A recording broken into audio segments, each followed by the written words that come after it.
Hey there, and welcome to Lost Cruise's Escape Room. This pre-game briefing for the heist is going to get you pointed in the right direction and answer any fundamental questions before you start your mission. You do not need a PhD. You also don't need a sledgehammer.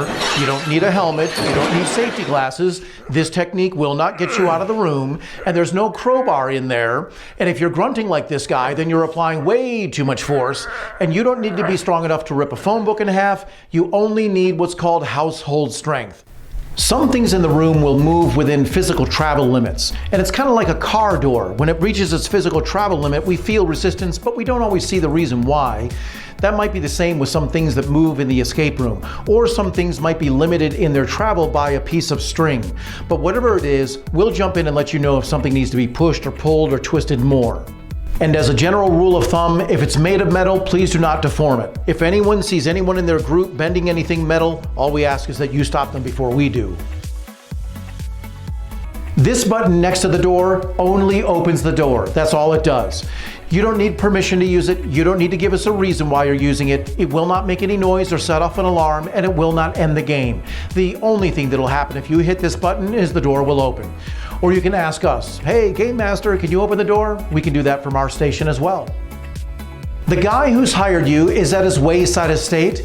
He's planted his business card somewhere in that room. If you get stuck in your mission, just pick up the phone, just call your boss, just ask him for help. He's happy to step away from the party to take your phone call and help you. He wants his money back. So if you want to call your boss or anyone you want, whenever you want, as much as you want, this wall-mounted speakerphone is next to the door. It has a blue button that says hook. When you push the blue button that says hook, it will light up, you'll hear a dial tone, and you can call whoever you want, whenever you want, as much as you want. If you call anybody and you get this recording, we're sorry, you have reached a number that has been disconnected or is no longer in service.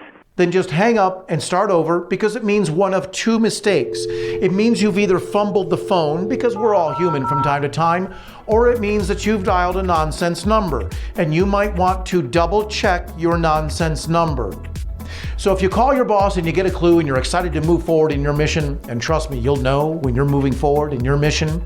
But if you find that you're not moving forward in your mission and you want more help, just pick up the phone, just call him back. You can ask him again, even about the same thing.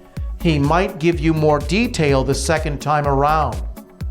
If you call your boss and ask him a question, and frankly, you can ask your boss any question you want.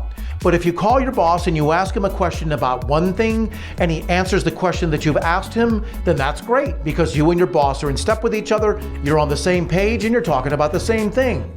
But if you call your boss and you ask him a question about one thing and he just starts talking about something completely different, then don't worry about your question for now. Instead, you should listen to what your boss is saying, because your boss is telling you what you need to know. But the single most important thing is that when you call your boss and he answers the phone, and by the way, you're going to know it's your boss because he is going to answer the phone. It's not like you're going to get voicemail or anything like that. Plus, you're going to recognize his voice when you meet him here in a moment. But the single most important thing is that when your boss picks up that phone, he must clearly hear and understand any short, direct question. Not a statement and not rambling, but a question. And then he'll be helpful. And in case you're wondering, your game master is not your boss. There is no clock in that room. There's an hourglass. It's the one thing that we ask you not to touch because it is made of glass. If you hear this sound, then you might have set off one of the sensors by reaching above the red line, or using too much force, or reaching into a small space, or possibly turning over the furniture that has level sensors. Please feel free to rearrange the furniture anywhere in the room you wish, but just please don't pick anything up and please don't tip anything over. Climbing is unnecessary. Nothing needs to be peeled. If you see anyone in your group peeling anything, just stop them before we do, just like if they're bending metal. Those are two big no-nos. You don't need to destroy your way out. Google is worthless. You need no special knowledge. You don't even need to know how to keep score in. Please do not use your phones as a flashlight. Please don't place any items on the floor. Just in case you were daydreaming just now, please do not place any items on the floor. And of course, the big no-no in any escape room is to take pictures in the room. We'll do that out in the lobby to celebrate your success in under an hour. So if you're ready to meet your boss and start your mission, now is the time.